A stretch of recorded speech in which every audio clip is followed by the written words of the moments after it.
des fois ont de la difficulté à rester attentifs à leur travail sans se laisser distraire par tout ce qui les entoure.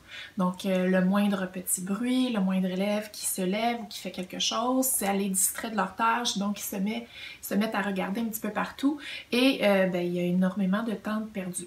Donc, quand c'est seulement un élève qui est comme ça, mais des fois, on peut intervenir seulement auprès de lui. Mais quand c'est généralisé dans la classe, ça peut sembler un peu plus problématique et plus difficile à résoudre comme problème. Donc, en épluchant un petit peu le fil Instagram des gens que je suis, et je suis tombée sur le profil de Fantastically Four.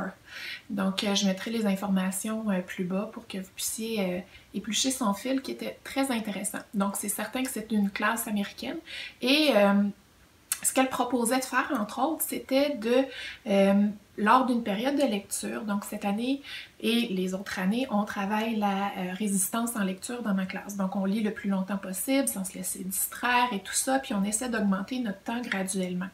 Des fois, en début d'année, ça peut sembler difficile, on arrête au bout de 2-3 minutes parce que dès qu'il y a un dérangement ou un élève qui n'est pas à son affaire, on arrête. Et il y a un petit peu un esprit de compétition qui embarque où la fois suivante, on essaie de faire mieux. Puis on garde un petit peu les données par rapport au temps qu'ils arrivent à faire. En ce moment, on est en janvier avec mon groupe, c'est encore difficile, donc on arrête autour de 20 à 25 minutes quand ça va très bien, qui est quand même pas si mal compte tenu du groupe que j'ai, mais donc on se donne quand même des défis d'essayer de faire mieux la prochaine fois. Et puis, en lien avec le manque d'attention, de focus et tout ça, elle proposait Fantastically Four, excusez mon anglais, c'est assez difficile, hein? C'est une gymnastique juste à dire le nom de son compte. Donc, ce qu'elle proposait, c'est que lors d'une période de lecture, c'est certain que là, l'emphase est moins mise sur le fait de lire, mais plutôt le fait de garder l'attention. Donc, on déroute un peu l'activité de son but premier, donc à ne pas faire à chaque fois. Donc, elle proposait lors d'une de ces périodes de résistance en lecture, de créer des moments où l'enseignante va volontairement distraire les élèves. Donc, avec toutes les choses imaginables qu'on peut penser. Donc, de distraire les élèves, de faire du bruit, de parler, de bouger et tout ça. Et d'avoir prévenu les élèves au préalable que là, c'est certain qu'on veut essayer de lire, mais qu'on sait que ça va être difficile parce qu'on va les distraire et qu'on veut leur demander de se trouver des stratégies pour essayer de garder l'attention sur ce qu'ils font, d'essayer de trouver comment ils vont faire pour éviter de porter attention à ces dérangements extérieurs à eux. Et suite à ça, ben, il va y avoir une belle période d'échange où les élèves, entre autres, vont pouvoir échanger sur comment ils ont fait pour ne pas se laisser distraire, qu'est-ce qu'ils ont pu utiliser comme moyen, etc., pour se donner des trucs et tout ça, et faire le parallèle à ce qu'on a fait pendant cette activité-là pour éviter les moyens qu'on a utilisés, bien, est-ce qu'on peut les appliquer dans notre vie de tous les jours en classe pour éviter de se laisser distraire? Donc, je l'ai essayé, avant de vous en parler, je l'ai essayé et les élèves m'en redemandent, puis là, je leur dis, ben non, on peut pas faire ça à chaque fois parce que je veux vraiment travailler aussi la résistance en lecture.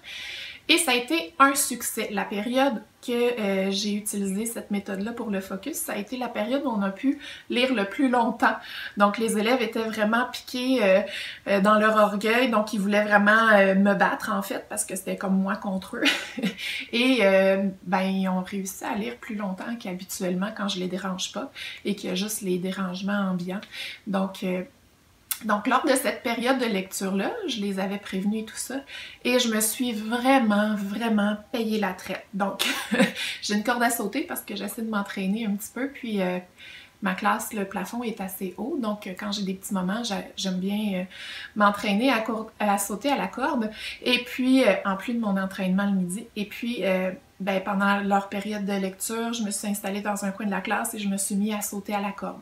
Donc là, je les voyais là, vraiment se concentrer. À un autre moment donné, je suis allée voir un élève, puis au-dessus de son épaule, je passais des commentaires sur le livre qu'il était en train de lire, l'image, qu'est-ce que je voyais, puis tout ça. Puis j'essayais de lui poser des questions, puis l'élève s'est tout simplement retourné, puis il a tassé son livre devant moi, puis pour vraiment se concentrer.